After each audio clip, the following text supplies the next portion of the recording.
Une pluie fine tombait sur le village alsacien de Bretno lorsque l'affaire commença, un soir d'octobre 1971.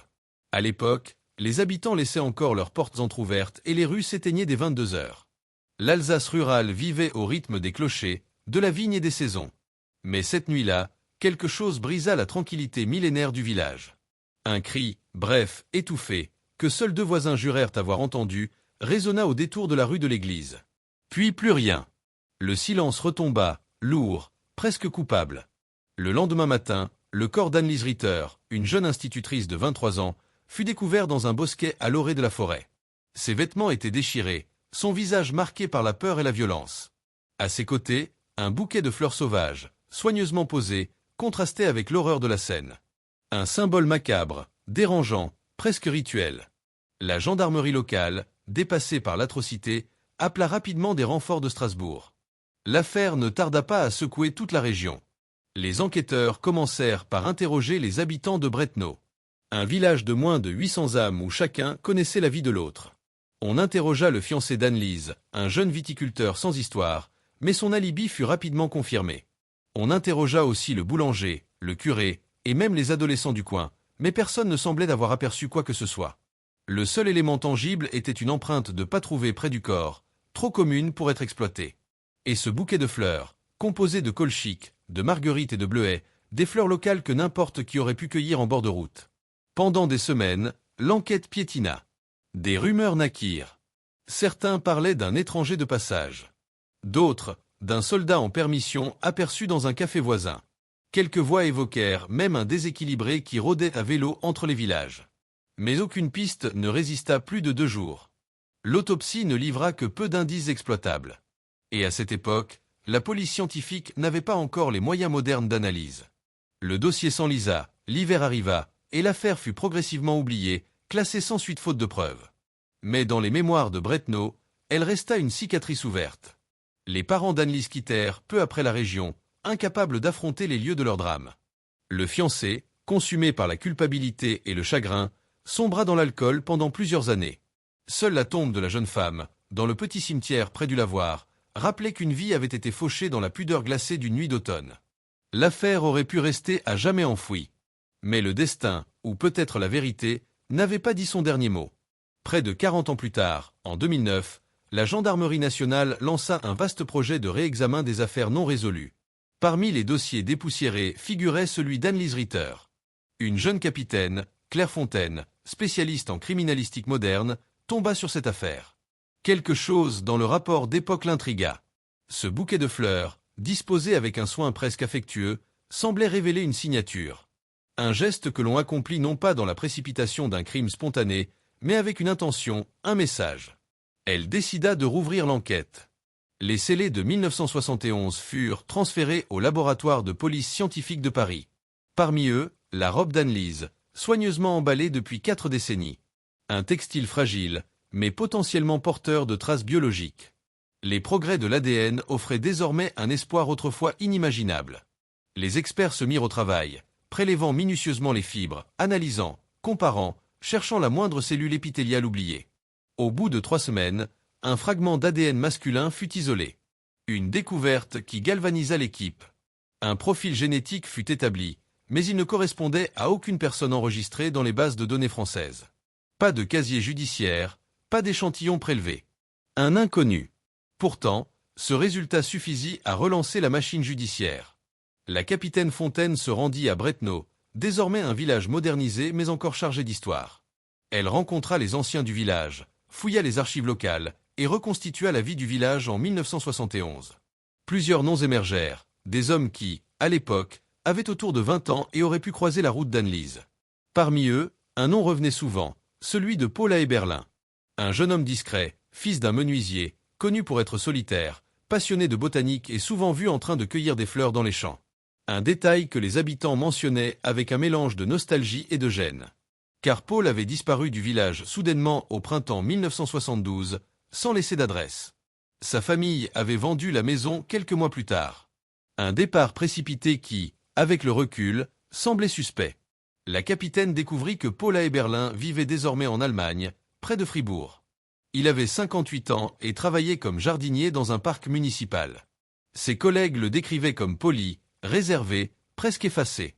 Rien ne le distinguait, sinon une passion intacte pour les fleurs. Elle transmit alors une réquisition judiciaire aux autorités allemandes afin d'obtenir un échantillon ADN.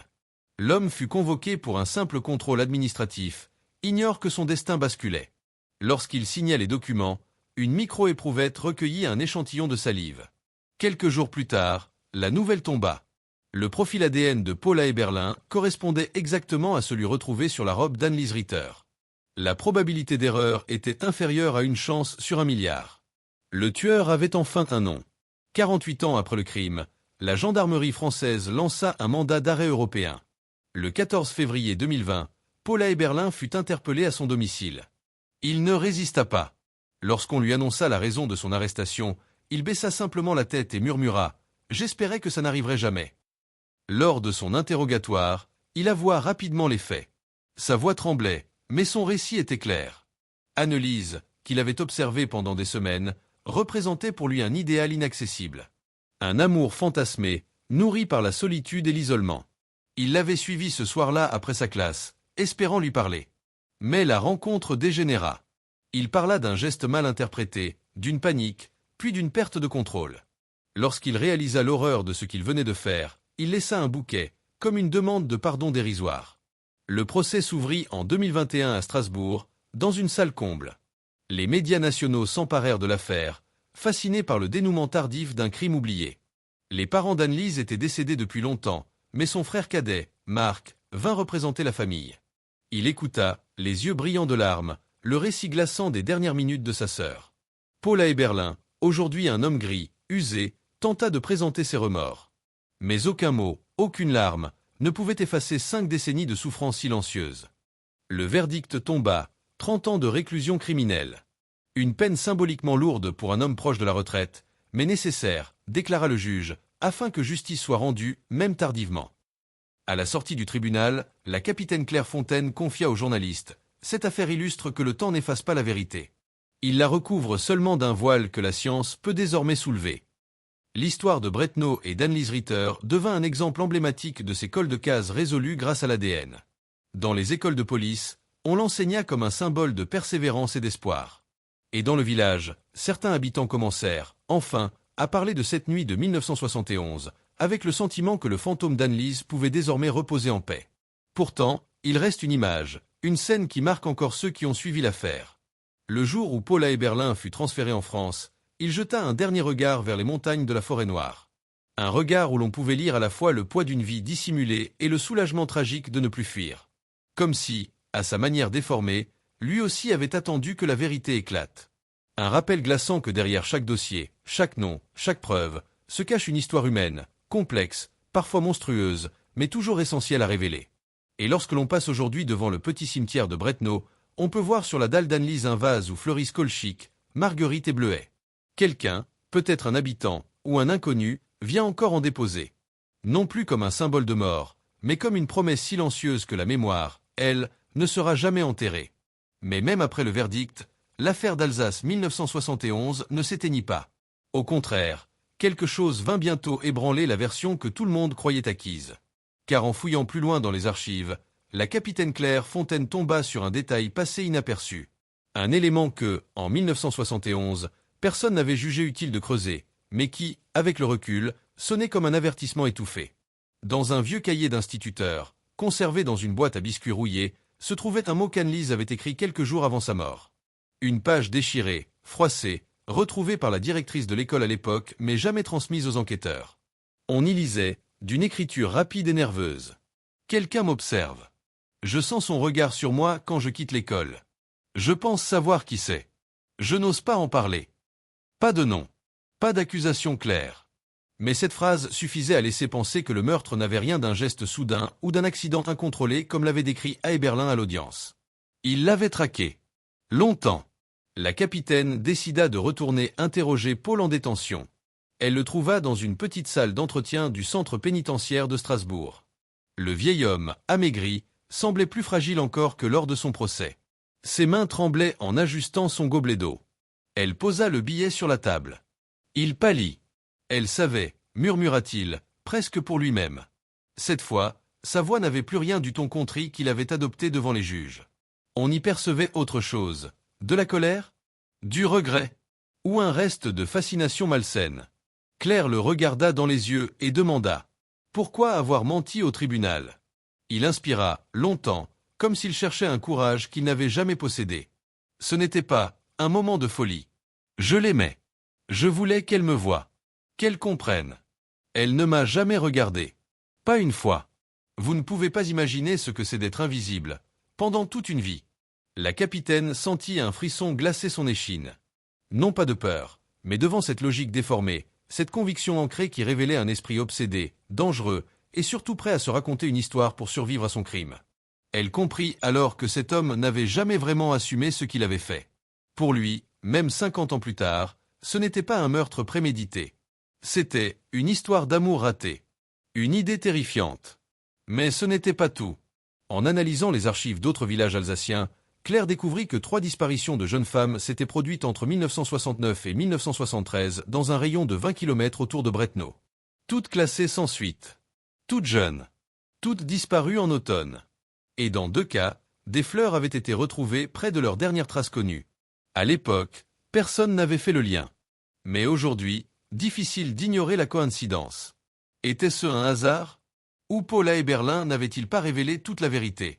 La capitaine demanda un extrait du casier psychiatrique de l'époque. Rien. Aucun suivi. Aucune alerte.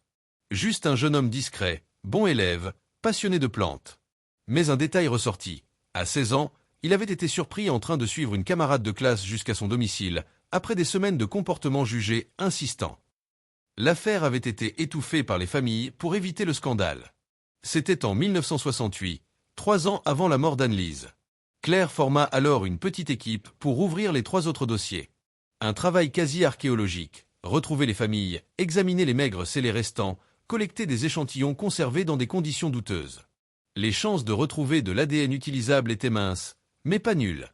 Et si, par miracle, un lien génétique apparaissait, alors l'Alsace devrait réécrire son histoire criminelle. Quelques semaines plus tard, l'un des laboratoires appela la capitaine Fontaine. Sur un foulard appartenant à une des disparues en 1970, une microtrace génétique avait été retrouvée. Un ADN partiel, dégradé, mais suffisamment stable pour une comparaison. Claire sentit son cœur battre plus vite. Le résultat tomba dans la matinée du jeudi suivant. Le profil partiel était compatible à 70% avec celui de Paula Eberlin. Pas assez pour une certitude scientifique. Mais bien trop pour une simple coïncidence. La capitaine retourna en prison. Cette fois, elle entra dans la salle d'entretien avec un dossier épais. Paul la fixa, sans un mot. Elle posa les photos des 3 disparus devant lui. Elles aussi, Paul? Un long silence s'installa. Il baissa le regard vers la table. Lorsqu'il releva les yeux, quelque chose avait changé dans son expression. Comme si, à cet instant précis, il s'autorisait à abandonner le mensonge auquel il s'accrochait depuis 50 ans. « Je ne me souviens pas d'elle, dit-il d'abord. Puis, après une courte pause, il ajouta très doucement. « Mais je me souviens, des fleurs. » Il n'en dit pas plus. Mais la capitaine comprit. Dehors, la pluie d'automne recommençait à tomber sur l'Alsace, comme en 1971. Un écho du passé. Un rappel que certaines histoires ne sont jamais totalement finies. La vérité, elle, n'est pas toujours un point final. Parfois, c'est une porte qui s'ouvre sur quelque chose de plus sombre encore.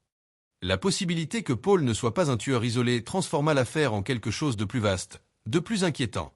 Si 3 autres jeunes femmes avaient disparu dans un périmètre aussi restreint, à la même époque, et que des fleurs avaient été laissées comme une signature, alors 2 scénarios se dessinaient. Soit Paul avait commis d'autres crimes, soit quelqu'un d'autre, avec le même geste, avait agi dans l'ombre.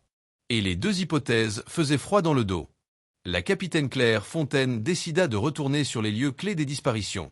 Elle visita d'abord le village de Saint-Pierre, où Élise Gérard, 20 ans, avait été vue pour la dernière fois en 1970, en sortant d'une répétition de chorale. Le sentier qu'elle avait emprunté existe encore, serpentant entre les vignes, mais la modernisation du village a changé son atmosphère. Claire marcha lentement, visualisant le trajet, s'arrêtant par moments pour écouter le vent qui portait le parfum de la terre humide. Elle imagina le silence, les pas derrière soi, un regard fixé dans la nuit, invisible mais présent. Une sensation lourde lui serra la poitrine.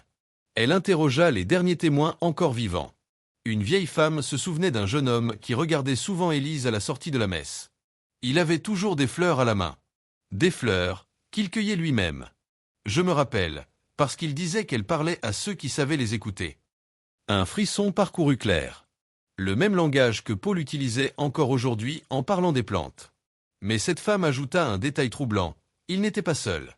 Il était souvent avec un autre garçon, plus grand, plus sûr de lui.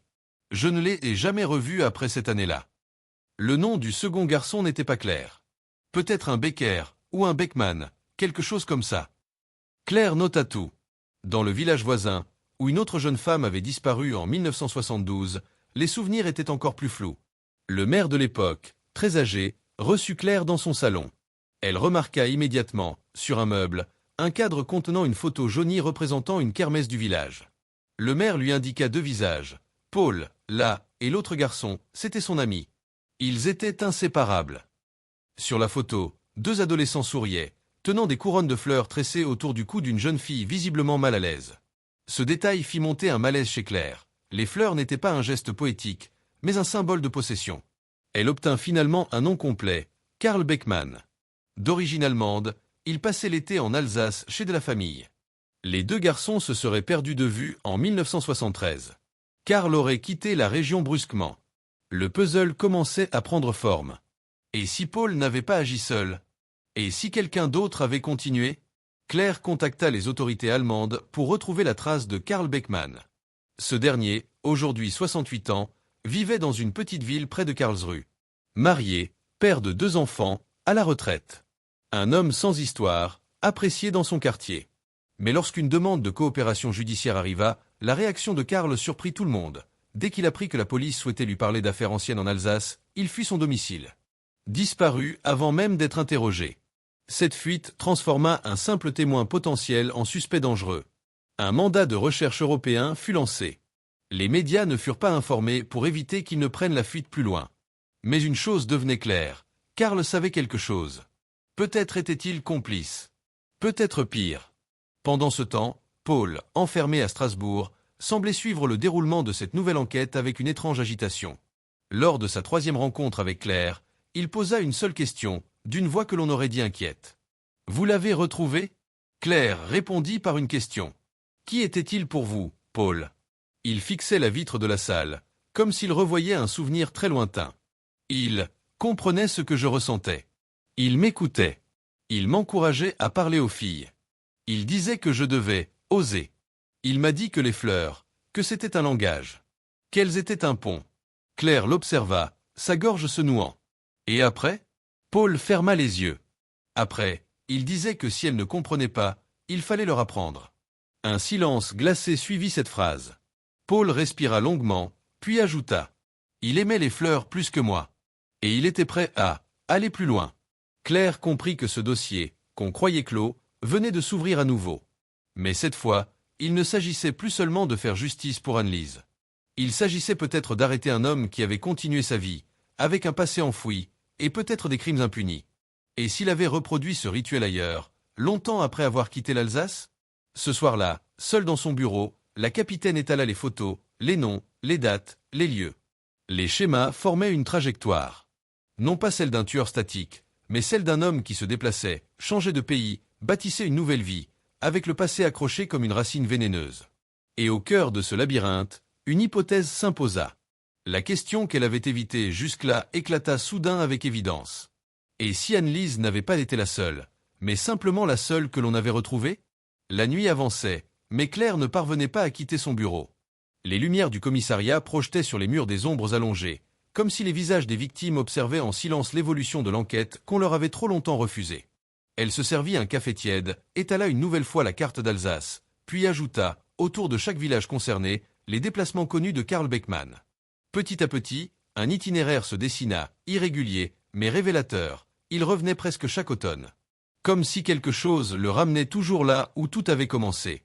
2 jours plus tard, un signalement arriva d'une petite pension à Colmar. Un homme correspondant au signalement de Karl y avait séjourné 3 nuits, payant en liquide, puis était reparti brusquement en laissant derrière lui une chambre parfaitement rangée, sauf un détail, sur l'oreiller, un bleu effané. Ce geste n'était pas innocent. Claire sentit son estomac se nouer. Si Karl revenait sur les lieux, ce n'était pas par nostalgie. C'était pour raviver quelque chose. Elle demanda en urgence à interroger Paul une nouvelle fois. Lorsqu'il entra dans la salle, menotté, elle remarqua immédiatement son air agité, comme un homme qui retenait un secret sur le point d'exploser. « Pourquoi maintenant, Paul ? Pourquoi ressort-il » Il serra les lèvres, puis répondit dans un souffle. « Il revient toujours quand les fleurs meurent. » Claire se pencha vers lui. Que faisait-il exactement ? Le vieux homme passa une main sur son visage ridé. Il disait que certaines filles fleurissaient plus que d'autres, et qu'il fallait cueillir celles qui étaient prêtes, avant que la saison ne les fane. Ces mots, choisis, chargés d'un sens morbide, firent reculer Claire. Ce n'était plus une obsession maladive, c'était une philosophie, un rituel, un cycle. Pendant ce temps, les Europol et la BK allemande étaient alertés discrètement. Mais Karl semblait glisser entre les doigts des autorités comme un souffle de vent. Aucun achat avec carte bleue, aucun téléphone actif. Un fantôme, parfaitement effacé. Sauf pour une chose, les fleurs laissées derrière lui étaient autant de signatures. Le troisième signalement arriva de Kehl, juste de l'autre côté du Rhin. Une jeune serveuse d'un café avait remarqué un vieil homme assis en terrasse, seul, observant longuement une adolescente qui lisait un livre près de la rivière. Il avait commandé une infusion aux fleurs. Avant de partir, il aurait glissé, dans la direction de la jeune fille, une marguerite. Le témoignage fit froid dans le dos. Surtout lorsqu'on apprit que la jeune fille en question avait été suivie en sortant du café. Heureusement, ses parents avaient porté plainte immédiatement. La police locale avait visionné les caméras. On voyait l'homme marcher 10 mètres derrière elle, puis s'arrêter lorsque la jeune fille rejoignit un ami. Il s'était alors éclipsé dans une rue latérale. Comme un prédateur patient, qui attend la proie isolée. Cette séquence vidéo fut envoyée à Claire. L'image était floue, mais les traits du visage correspondaient. Plus troublant encore, il souriait. Un sourire presque tendre. Il devenait urgent d'agir. Claire proposa une idée risquée mais nécessaire. Utiliser Paul pour atteindre Karl. Non pas physiquement, mais psychologiquement. Car s'ils avaient été proches, s'ils avaient partagé cette vision tordue du monde, alors Paul détenait peut-être la clé pour anticiper ses mouvements. Lors de leur 4e entretien, elle décida de ne plus tourner autour du sujet. « Paul, tu dois m'aider à l'arrêter. » Il releva lentement la tête. « Vous ne l'arrêterez pas. Pas tant qu'il n'aura pas trouvé la fleur qu'il cherche. » « Quelle fleur ?» Il sourit d'un sourire brisé. Il disait qu'il existait une fleur parfaite. Une jeune femme qui comprendrait son langage. Celle qui ne résisterait pas. Celle qu'il aimerait. Et quand il la trouverait, il n'aurait plus besoin de recommencer. Claire sentit sa peau se glacer. Ce n'était plus un tueur cherchant à faire du mal. C'était un homme qui se percevait comme un jardinier façonnant une œuvre. Et les victimes n'étaient que des fleurs dans un herbier malade. Elle tenta une dernière question. « Comment puis-je le trouver ?» Paul répondit sans hésiter. « Cherchez les fleurs. » Cette phrase, énigmatique, resta en écho longtemps après que Paul fut reconduit en cellule. « Cherchez les fleurs. » Elle en fit sa devise pour la traque. Une cellule d'enquête commune franco-allemande fut discrètement ouverte. Ils examinèrent toutes les villes où Karl s'était rendu ces 15 dernières années. Et un motif apparut. Chaque déplacement correspondait à une fête locale, une kermesse, un marché floral, une célébration traditionnelle mettant en scène des jeunes femmes, souvent vêtues de costumes régionaux, couronnées de fleurs. Un terrain de chasse parfait pour un prédateur obsédé. La prochaine fête de ce type avait lieu dans 2 semaines, à Obernai, la fête des vendanges, où chaque année une « reine des vins » est élue parmi des jeunes femmes du village. Le décor idéal. La police décida de s'y rendre en infiltration, sans alerter la population. Mais cette fois, Karl n'attendrait peut-être pas 2 semaines. La veille du départ pour Obernai, un appel urgent réveilla Claire en pleine nuit. Une jeune fille de 19 ans avait disparu à Offenburg, après avoir été vue quittant un cours de danse. Sa mère avait trouvé, près du portail du jardin, un petit bouquet. 3 fleurs. Une signature que Claire connaissait désormais trop bien. Elle sauta dans sa voiture, traversa la frontière en urgence, le cœur battant. Cette fois, il n'était plus question d'élucider un cold case. Il s'agissait de sauver une vie, avant que Karl ne cueille ce qu'il considérait comme sa fleur parfaite. La pluie battait contre le pare-brise, rappelant étrangement celle de 1971. Comme si le passé, refusant de mourir, avait décidé de se répéter. Et dans cette course contre le temps, une idée terrifiante germa dans l'esprit de la capitaine. Et si Karl, en revenant aujourd'hui, ne cherchait pas seulement une nouvelle victime, mais celle qui lui avait échappé autrefois? La vérité, pourtant, n'était qu'à quelques jours d'éclater. Le procureur avait donné son accord. l'ADN de Karl devait être comparé officiellement au scellé numéro 47B. Mais avant cette confrontation finale, une dernière scène devait se jouer, comme un dernier sursaut du destin pour tenter de renverser le cours des choses. Le 12 février 2021, à 7h42, alors que la brigade se préparait pour l'audition de confrontation, un appel urgent parvint au bureau. Une voix paniquée, masculine, haletante. L'homme affirmait connaître la vérité sur l'affaire de 1971 et demandait à parler d'urgence au capitaine. Sa voix tremblait, mélange de peur et de culpabilité. Il refusa de donner son nom au téléphone. Il disait être suivi. Il voulait témoigner, mais pas au commissariat. Il proposa un lieu neutre, quelque part à l'écart de Strasbourg. Le capitaine Henry sentit immédiatement que ce n'était pas un simple dérangé attiré par la médiatisation. Il y avait dans ce timbre, dans le souffle coupé de l'homme, quelque chose d'authentiquement affolé. Il donna rendez-vous sur un vieux parking désaffecté à l'entrée d'un village, un lieu oublié où, autrefois, s'élevait une petite scierie. Le capitaine s'y rendit sans uniforme, en civil, et demanda à Claire de le suivre discrètement à distance. Le parking était désert, envahi de brouillard et de flaques gelées.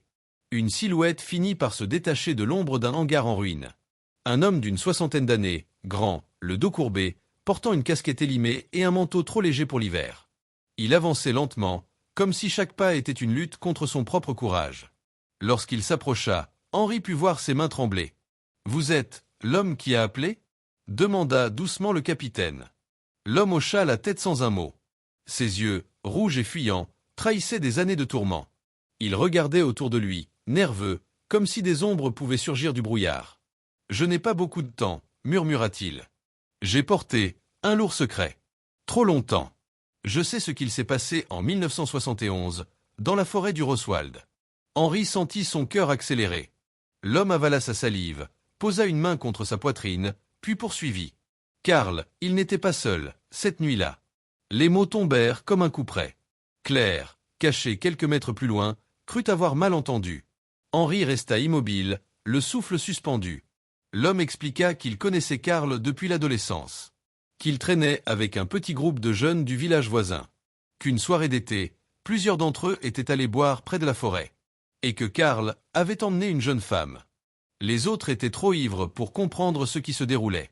Mais lui, l'homme tremblant devant Henry, se souvenait d'un détail précis, un détail qui hantait ses nuits depuis 50 ans, le rire. Un rire étouffé, nerveux, presque excité, de Karl, revenant seul de la forêt, couvert de terre et répétant que personne ne saurait. L'homme avoua qu'il avait voulu parler, à l'époque. Mais Karl l'avait menacé. Pas directement. Par des mots bien choisis, placés avec un calme terrifiant. « Tu garderas ça pour toi. Sinon, tu finiras comme elle. »